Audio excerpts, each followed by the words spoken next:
Hello everyone and कैसे हो आप सभी लोग। आज का वीडियो भी बहुत ही ज़्यादा मज़ेदार और बहुत ही ज़्यादा इंटरेस्टिंग बनने वाला है, क्योंकि आज के इस वीडियो में भी हम कुछ ट्विस्ट देखने वाले हैं और कुछ न्यू कंसेप्ट। आज का वीडियो स्पेशली जो हमारे बेसिक कंसेप्ट हो चुके हैं उसके ऊपर बेस्ड है। जिन्होंने पहले वाला वीडियोज़ नहीं देखा है प्लीज़ जाके देख लीजिए, क्योंकि उसी वीडियो में मैंने छोटे छोटे पॉइंट्स भी कवर करे हैं और वही छोटे पॉइंट इस वाले सम में आपको देखने को मिलने वाले हैं। सो प्लीज़ जल्दी से वो वाली वीडियो भी देख लीजिए और हाँ, इस वीडियो को भी एंड तक देखिए। चलो स्टार्ट करते हैं। A is father of C but C is not his son. A is daughter of C. F is spouse of A. B is brother of C. D is son of B. G is spouse of B. H is father of G. How is G related to F? ये question हो गया। इसके चार options भी दिए हैं। Answer में daughter in law आ सकता है, डॉटर आ सकता है, सिस्टर, CND मतलब कैन नॉट बी डिटरमाइन भी हो सकता है। Let's start. Step by step छोटे छोटे स्टेटमेंट्स को कवर करेंगे। ए इज फादर ऑफ सी, ये लिख लेते हैं कि ए जो है ये फादर है सी के, ठीक है। उसके बाद दिया है but C is not his son, मतलब ए पापा है सी के, लेकिन उन्होंने कहा है कि जो सी है ना ये बेटा नहीं है। अगर मैंने कहा कि सी ये बेटा नहीं है, तो यहाँ पे थोड़ा सा अपना लॉजिक यूज करना है कि अगर ये बेटा नहीं है इसका मतलब ये बेटी है, और अगर बेटी है मतलब डॉटर है तो हम इसको माइनस साइन लगाएंगे। बहुत ही ईजी था, ठीक है। अगर ऐसा क्वेश्चन आपको अगर कंफ्यूज करे कि सी इज नॉट हिज सन तो आपको टेंशन आने लगेगी, अरे उन्होंने तो कहा पहले स्टेटमेंट में तो दिया है कि ए फादर है सी का, अब बोल रहे कि ये इसका नहीं है। उन्होंने बोला है कि सन नहीं है, मतलब ये डॉटर हो सकती है। अगर इन्होंने कहा होता कि सी इज नॉट अ चाइल्ड, मतलब सी ए का चाइल्ड नहीं है, तो थोड़ी सोचने वाली बात थी, ठीक है। लेकिन यहाँ पे क्या कहा है कि नॉट हिज सन, मतलब उसकी डॉटर होगी, ठीक है। ई इज डॉटर ऑफ सी। अभी ई इज डॉटर ऑफ सी, मतलब यहाँ पे हम ई लिखेंगे, ई ये डॉटर है सी की, हो गया है जी। अभी आगे क्या है, F is spouse of A.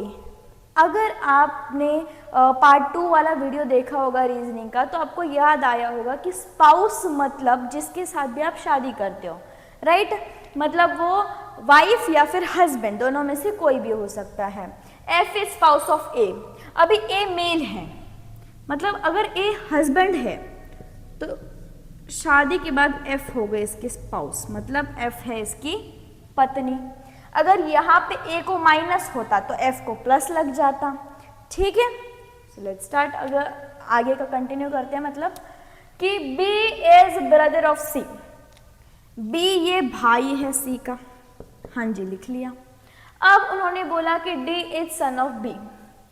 D ये सन है बी का, ठीक है, डी ये सन है बी का, ये भी लिख लिया।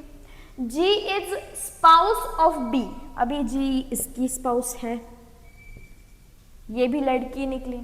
अगर यहाँ पे माइनस होता तो जी को मैं प्लस लगा देती, लेकिन यहाँ पे प्लस है मतलब इसको मैंने लगा दिया माइनस, ठीक है। अभी इसके बाद लिखा है F is father of G. अभी जी के पापा कौन है, एच, ठीक है, sorry, H is father of G, H father है जी के, ठीक है, लिख दिया। अभी लास्ट स्टेटमेंट उनका है कि how is G related to F.